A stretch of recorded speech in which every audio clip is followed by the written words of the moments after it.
আসসালামু আলাইকুম, আমি রাসেল হোসাইন কুল হোম চ্যানেল থেকে আপনাদের স্বাগতম। আমি আজকে কথা বলবো কম্প্রেসার নিয়ে। যাদের বাসায় এসি এবং ফ্রিজ রয়েছে তারা এই কম্প্রেসারের সাথে খুবই পরিচিত। তাই আমি এই কম্প্রেসার নিয়ে আজকে কথা বলবো। কম্প্রেসার কি, কিভাবে কাজ করে, কত প্রকার ও কি কি। তো চলুন শুরু করা যাক। প্রথমে জানবো কম্প্রেসার কি এবং কিভাবে কাজ করে।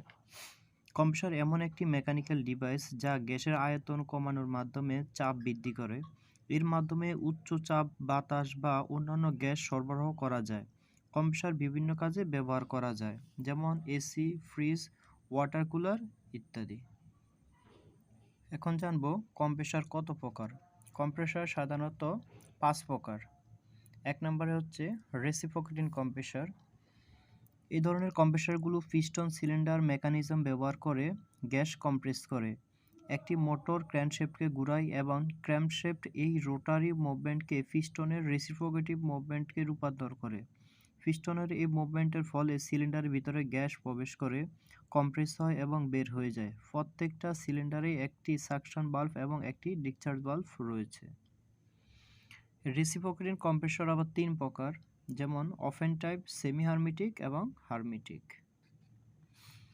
দ্বিতীয় হচ্ছে রোটারি কম্প্রেসর। এই ধরনের কম্প্রেসরগুলোতে একটি সিলিন্ডার আকৃতির চেম্বার থাকে। এর একদিকে একটি ইনলেট পোর্ট ও অন্যদিকে একটি আউটলেট পোর্ট থাকে। সিলিন্ডারের ভিতরে একটি আপসেট ড্রাইভ শ্যাফটের স্প্রাইং ফ্লেট বা ভেনগুলো যুক্ত থাকে। ইনলেট পোর্ট দিয়ে গ্যাস প্রবেশ করে। ড্রাইভ শ্যাফটের ঘূর্ণনের ফলে ভেনগুলো অবস্থান পরিবর্তন করে, যার ফলে চেম্বারের আয়তন হ্রাস পায় এবং গ্যাস সংকুচিত হয়ে যায়। গ্যাসের চাপ বেড়ে যায়, এই উচ্চ চাপের গ্যাস আউটলেট পোর্ট দিয়ে বের হয়ে যায়। 3 নম্বরে রয়েছে স্কল টাইপ। এই ধরনের কম্প্রেসরগুলিতে দুটি স্কল থাকে, একটি স্কল স্থির থাকে এবং অপরটি ঘুরতে থাকে।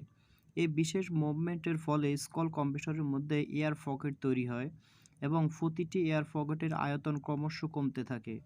ইনলেট পোর্ট দিয়ে গ্যাস একটি এয়ার পকেটে প্রবেশ করে। ঘূর্ণনশীল স্কল এর ঘূর্ণনের ফলে এয়ার পকেটের আয়তন ছোট হতে থাকে এবং তাতে আবদ্ধ গ্যাস এর আয়তনও কমে, চাপ বাড়তে থাকে। এক পর্যায়ে আউটলেট দিয়ে উচ্চ চাপের গ্যাস বের হয়ে যায়। 4th নাম্বার হচ্ছে স্ক্রু কম্প্রেসর। এই ধরনের কম্প্রেসরে দুটি স্ক্রলিং স্ক্রু থাকে, এদের রোটর বলে। একটি মেল রোটর এবং অপরটি ফিমেল রোটর। মেল রোটরটি পাওয়ার সাপ্লাইয়ের সাথে সংযুক্ত থাকে, ফলে দুইটি রোটর ঘুরতে থাকে। ইনলেট পোর্ট দিয়ে গ্যাস এবং রোটরের মধ্যবর্তী চেম্বারে প্রবেশ করে এবং স্ক্রুর ঘূর্ণনের সাথে পোর্টের ভিতর দিকে যেতে থাকে। এ সময় আয়তন হ্রাস পেয়ে গ্যাস ও চাপ বাড়তে থাকে এবং আউটলেট পোর্ট দিয়ে উচ্চ চাপে গ্যাস বের হয়। 5 নম্বরে হচ্ছে সেন্ট্রিফিউগাল কম্প্রেসর। এই ধরনের কম্প্রেসর কাস্ট আয়রনের কেসিং এবং কাস্ট অ্যালুমিনিয়ামের ইম্পেলার থাকে। মোটরের সাহায্যে ইম্পেলারকে ঘোরানো হয়, ফলে ইনলেট পোর্ট থেকে গ্যাস ইম্পেলার সেন্টার বরাবর আসে এবং সেখান থেকে সেন্ট্রিফিউগাল ফোর্স এর কারণে ইম্পেলারের বাইরের প্রান্তে চলে যায়। এই সময় গ্যাসের বেগ অনেক বেশি থাকে, কিন্তু চাপ কমে যায়। এর ফলে গ্যাস ডিফিউজারে প্রবেশ করে।